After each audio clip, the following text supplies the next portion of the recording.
Magandang araw po ng linggo, mga ginigiliw naming mga ka-connect. Ito po ang inyong lingkod, Bel Surara. Maghahatid po muli kami sa inyo ng iba't ibang kaganapan. Kanina, narinig na natin yung mga report ng ating mga Net25 reporters sa iba't ibang lugar po, di ba? Sa Davao, sa Mendiola, sa Rizal Park sa Davao City, tapos sa EDSA Shrine, di po ba? So mamaya maghapon pong maghahatid po kami ng balita. Pero syempre, meron din tayong mga kwentuhan, balitaan, at meron din tayong interview portion. At kung nakikita niyo po sa inyong monitor, kasama ko na ang ating pong inimbitahang guest. Walang iba kundi si Mr. Roman Gerald Sare. Isa po siyang entrepreneur at siya po ang CEO o President po ng BioSafe Pest Control and Services Incorporation. Tama ba? Ayan, yun, narinig niyo yung boses? Narinig ba ang boses? Okay, mahina. Ulitin natin. Good morning po, sir. Good morning, ma'am. Ayan, at good morning sa lahat ng ating mga taga-subaybay. Sa pangalan po ng aking co-host, wala ngayon, si Mary Shane Castrillo. Hello. Ayan. So, ito pong inyo pong negosyo, pest control. Ano po yung nagtulak sa inyo na pasukin ang ganitong uri ng negosyo? Sa totoo lang, ma'am, kasi sa panahon ngayon, maraming clients ang hindi aware kung ano yung damage na pwedeng magawa ng mga peste sa mga negosyo. Lapit ka daw po sa mic. Okay. Sa ngayon, ma'am, gusto kong bigyan ng awareness yung mga clients, yung mga tao na kung ano yung pwedeng damage na magawa ng mga peste. Grabe, sa tao. Siyempre, nandito ho kami para magprotekta sa mga mahahalagang bagay nila like families and businesses, siyempre. Ayun. So, awareness po kung ano po ang pwede nilang itulong sa ating mga ka-connect sa publiko kaugnay ng kanilang products po. Okay. So, wait lang may mga nag-message na. Yan. Thank you naman sa mga maagang nag-message. La Visual Corporation. Hello, Radio Aguila. Thank you po. Hello, Tita Bel Surara. Thank you po. Hello, Sir Gerald and Ma'am Jen. La Visual Corporation is watching. Thank you. Hello to Ma'am Lalaine. Okay, yun, nabanggit po ni Sir Roman yung tungkol po sa awareness na nais nilang ibigay sa publiko. So, bilang Presidente at Operation Director po, ano po yung pangunahing tungkulin po ninyo, sir? At challenges sa araw-araw na inyong ginagawa? Ano ba yung mga hamon na inyong nasasagupa, sir? Yes, Nangiti siya. magandang tanong yan, ma'am. Napakaganda ng tanong yun. Kasi sa totoo lang, every day, iba-iba po yung aming hinaharap na mga kliyente. Totoo yan. And iba-ibang client, iba-ibang procedure, iba-ibang klase ng approach kung paano nyo po sila kakausapin, papaliwanagan. Tama. So, tinitrain ko ng maigi po yung mga tao Staff ko. mo. Yes po, kung paano nila i-handle yung mga ganong bagay. So, 100% ma'am, we're doing our best po. Very good. Pero syempre, meron kasi nag-message dito si Tita Esperanza Tan. Sabi niya, before siya napasok sa ganyang business, ano ba siya noon? Ano ka daw noon? Boksingero ka daw ba? Opo po. Kilala ka ni Lumalaban Tita po ako. Ay, naku, napanood ka ni Tita Esperanza Tan. Boxer pala siya, Jonas. Opo. Boksingero. Kasabayan mo ba si Manny Pacquiao? Hindi po. Medyo mataas na level Mataas po na si level. Sir Manny. Oo. Pero hanggang ngayon ba, pinapractice mo pa rin yung pagboboxing? Yes, ma'am. I'm trying my best para mag-workout pa rin, para maging disiplinado pa rin kasi sobrang laking bagay na ingatan ko yung sarili ko. Kasi pag kaya kong ingatan yung sarili ko, kaya kong ingatan yung ibang tao. Tama. Ang galing. Galing na Sir Roman. Okay. So, marami kasing mga kababayan natin na merong maling akala, di po ba? Mga myths, mga misconception about pest control. Paano mo ito na ipapaliwanag sa kanila? Ma'am, ang ganda ng tanong niyo, ma'am. Thank you, So, karamihan po kasi sa mga tao po kasi, ang common misconception nila sa mga anay o kaya sa mga ibang peste, i-sprayan mo lang. Yes, ganun lang Yes po. Well, totoo naman po. Tabagay, ginagawa ko mamamatay din naman talaga sila. Totoo. Ano sila. To be honest, ma'am, ang anay, kahit hangin, mamamatay lang yan. Correct. So, kahit tubig or anything like bleach, mga detergent, dishwashing, or mamamatay po sila. Tama. Kung ano lang po yung nakikita nyo. Tama. Pero, ang hindi po sila ganun ka-knowledgeable is, meron palang source. Oh, meron. Meron pala siyang source. Meron po tayong tinatawag na queen. Naku, Or reyna. So, yung mga reyna, sila po yung nanganganak ng 8,000 to 10,000 na anay every day. Every day? Yes po. So, ganun kalaki ang mga kadami ang pinuproduce nila na anay. So, every day. So, useless yung pag-i-spray and yung mga ginagawang ganyan. So, mas lalo lang silang dadami and mas lilipat-lipat lang po sila. Mas lalo silang mas mahihirapan silang puksain yung source. So yun, ang trabaho po namin is hanapin yung source, kilalanin kasi po may mga klase po ng mga may mga peste. So kailangan ma-identify po natin yung klase and behavior ng peste. Then dun sa mga aming procedure na gagawin is safe naman siya. Ayan. Opo. Ayan. Sabi dito ni Ma'am na Jen Par. Good morning po, Ma'am Bel Surara. Good morning din po. And Eranio Nobales Reyes is watching. Thank you so much for watching. Eranio Nobales Reyes at sa iyong nanay, Amelia Reyes. So, dahil ito ay in-spray. So, paano nyo na titiyak na ligtas at epektibo yung services ninyo, lalo na kapag kayo ay nasa tahanan, di po ba? At saka yung sa mga komunidad, di po ba? Katulad ng pinapakita dyan sa video, di ba? Yes po. Nasa community, nasa bahay. Gusto ko kanina yung cabinet. Kasi ganun yung cabinet namin, Jonas. Pagbukas mo, ang daming peste. Pero, sabi nga ni Sir Roman, ni-spray syempre namamatay din. Ganun lang ginagawa. Opo. So, diba? Dumadami lang din sila. Dumadami lang din. Opo. Kasi, ganito po kasi talaga, ma'am. Bago ho kami magsimula, we always make sure na yung mga staff is doing the SOP. Or what we call the Standard Operating Procedure. Ito yung dapat na orient si client ng maayos na kunyari may mga pets siya, kahit mga ilang oras lang naman i-move yung mga pets, ganyan. And also nag-wear na mga mask, mga ganyan. So napakahalaga po nun. And regardless po kung pest control provider na professional or yung DIY, mas mabuti po na technician po talaga ng pest control kasi po ang mga chemicals po na ginagamit natin ay hindi basta-basta po. Kahit po yung mga nabibili po natin over the counter, over the market, napaka-harmful po nun. So, dapat, syempre, yung mga lisensyadong pest control technicians and mga provider lang po yung magandang maggawa ng ganon. So, yun. Sa pagpapaliwanag po and yung mga proper procedures, dun po namin na may make sure na oriented po ang clients. Ayun.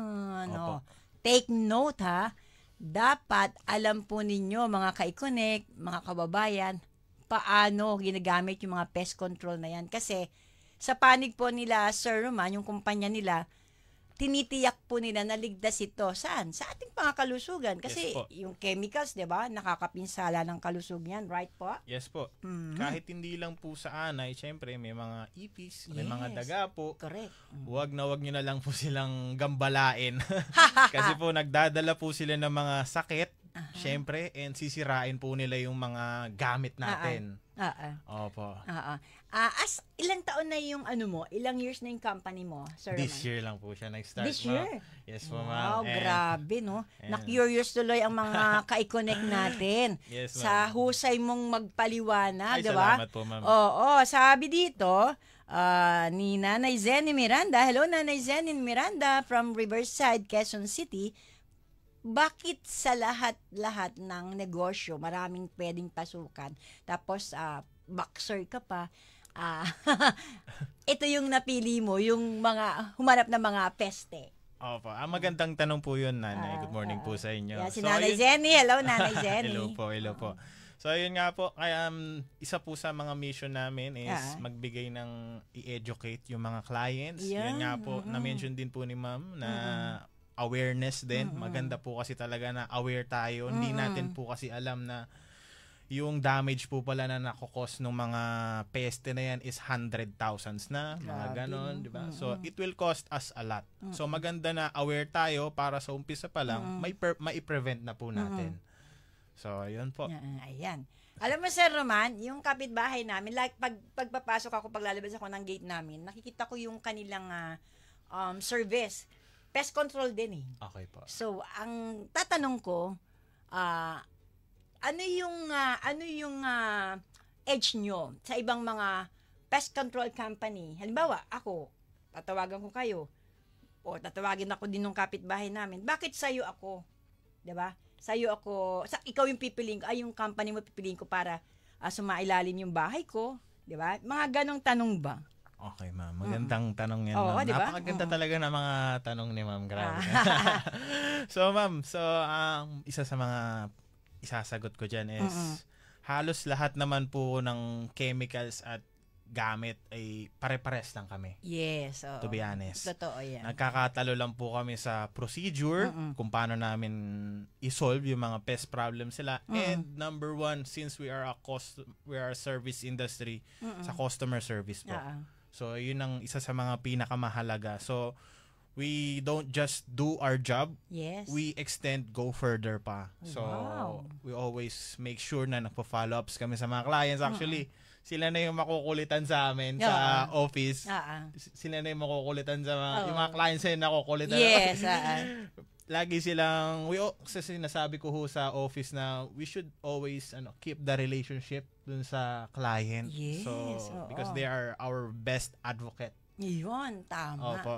Oo. At having said that, eto na yung follow-up question dyan. Bilang leader po ng isang kumpanya ng pest control, paano mo naman ini-empower ang yung mga staff, ang yung mga tauhan para maging mahusay at professional sa kanilang work? Magandang tanong po yan. Diba? Ano yan? Mga practical na tanong yan. Opo, hindi lang real po. Real talk yan. Hindi lang ako ang magbe-benefit dyan sa question nyo na yan, ma'am. Correct. Actually, maraming businesses ang magbe-benefit dyan. Yes, real talk yan. Opo, ma'am. Isa sa mga live through, by the quote nga natin. Alin by the quote? Gusto ko yan. We always set, as a leader, we always be, the role model po. Yes, role model. Opo. So, pag nakikita ng mga staff natin na kung paano tayo umpisang-umpisa manamit, kasi mahalaga po yung impression. Correct.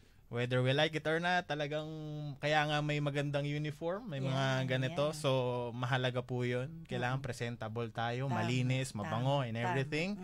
Kailangan, syempre, gagayahin tayo ng mga staff natin. Correct. And also, isa sa mga is kailangan mo silang kilalanin ng maigi. I-set mo yung kanilang mind. Not necessarily na you just need to really dig in deeper para makilala mo yung mga staff mo.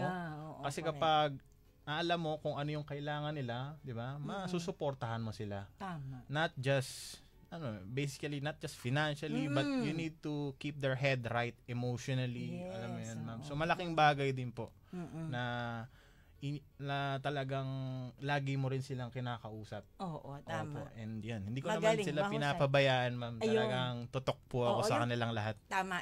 Having said that, Sir Roman, yung bang halimbawa ako yung empleyado, mapipil ko na anytime malalapitan ko si Sir Roman, hindi financially, hindi physically, hindi emotionally, kundi yung kaugnay ng aking work. Halimbawa, meron ako hindi naintindihan, mararamdaman ko na pwede kang i-approach. Tama ba? Yes, ma'am.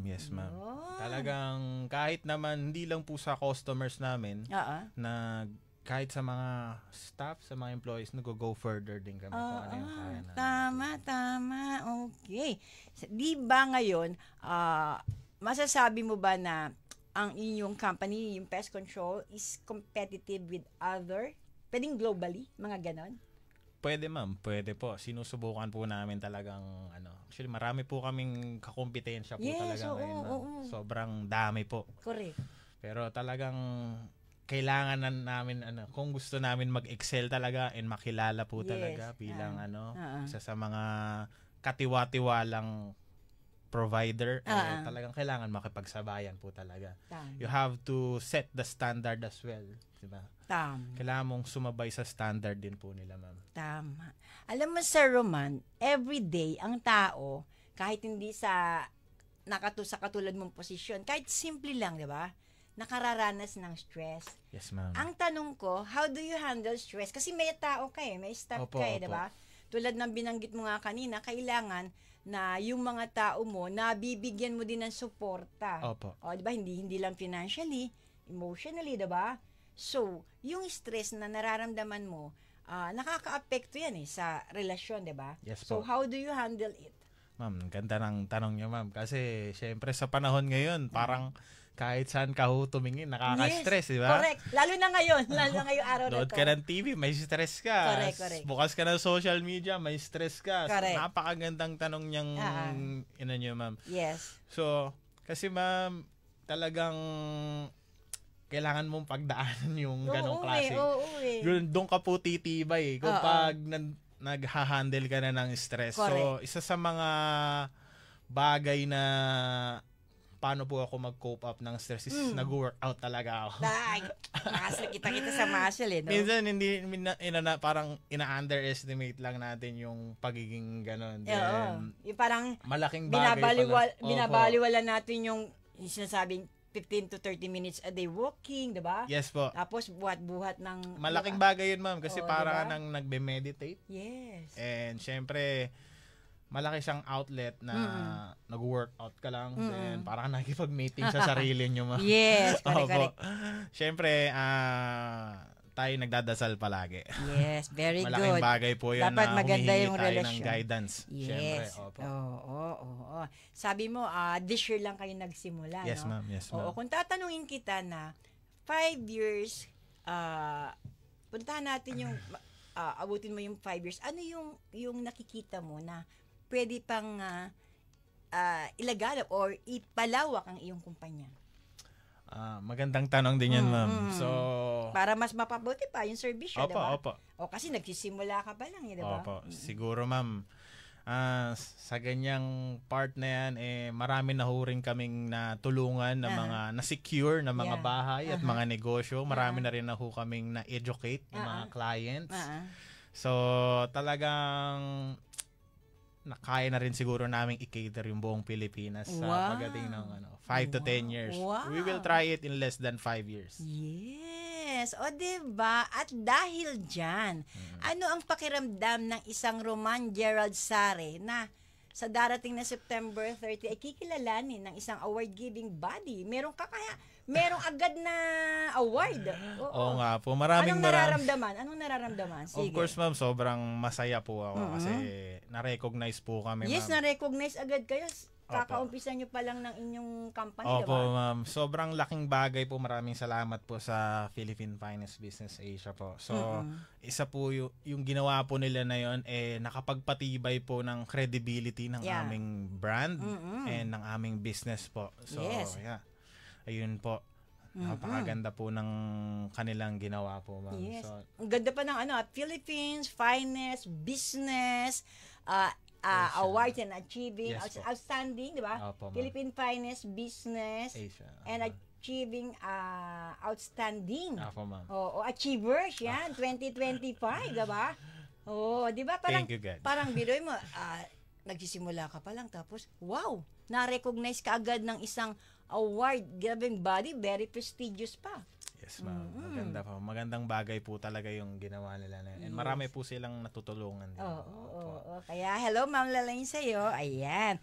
Eto, magandang to. Ano pa yung gusto mong banggitin na hindi mo nabanggit sa kapwa mo gustong magnegosyo ng katulad mo para sila man, yung damdamin nila, maging katulad mo kasi you're very positive, Sir Roman Oo, kitang-kita, ramdam ko, positive ka Kaya tama masarap kang kausap. Unang-una, nakasmile. Gusto ko lagi nakasmile diba? Nakakapagpagaan ng pakiramdam niya, diba? Tama po. Kaya nga po, maganda kasi talagang sa atin muna nagsisimula. Yes. Then, may apply ng mga tao natin yan. So, ang payo ko po sa, yung mga nagsisimula pa lang din and So marami pong market and marami pong nangangailangan ng mga reliable na lisensyadong provider din po dito sa Pilipinas. So marami po tayong matututunan dito. So yeah, swerte na lang kung makakuha kayo ng mentor or ano. Pero as of my case, wala po nakuha ng ano. Ayan. Ayan, Jonas, hindi mo nabuksan dito. Talagang inaral ko lang from the scratch po. Ayan. Galing. Congratulations. Okay, before we end, Sir Roman, nasa yung pagkakataon, mga nais mong batiin, shoutout, go, go, go. Ayun, binabati ko nga pala ang Philippine Chamber of Commerce, Makati, si Pres Toots and Vice Pres Ruby, and yung mga officers, directors, also yung mga members. Ipag-guess mo sa akin si President ng Philippine Yes, ma'am. Yes, po. Sure, ma'am. Tapos also yung Rotary International District 3810, United for Good District Governor natin, si Ma'am Mary May. Mary May Rodrigo, also Secretary General Hermes Guerra, and our past District Governor. Okay lang makita yung cellphone mo. Our past District Governor, Lai de la Cruz. Also, syempre Team Pluto under SDG, Mayor Benji Oliva of Bohol, Mayor of Bohol. And to all my hope-creating presidents, mga mates, good morning. Also, syempre, kahit Sunday, hindi ko dapat i-miss out ang aking mga team. So they're still working, they're protecting homes to now. So saludo sa inyo, sa aking mga admin sa sales and mga technicians ko. So yun po, they may reach us po yung through Facebook, through BioSafe Pest Control Services, or they may call us 0967-522-3507. We can cater po NCR, Calabarzon, and North Luzon as of now. And yun nga po, na-mention ko po. So soon, makapag-cater rin kami sa mga Luzon, Visayas, and Mindanao. So yun lang po, sa BioSafe po, nakakasiguradong protektado ang negosyo ng pamilya nyo po. So be safe with BioSafe po. Okay, si Mr. Roman Gerald Sare, isa po siyang presidente at CEO ng isang company ng pest control. Maraming salamat Thank po. You so much po. Maraming salamat. Ayan. Magbabalik pa po ang ating programang i-connect. Sa ating pagbabalik ay makakapanayam naman natin ng isang great researcher. Pero bago yun, good morning po from Joel Torms, watching from Nagcarlan, Laguna. Magbabalik po kami. Saglit na saglit lang mga ka-i-connect.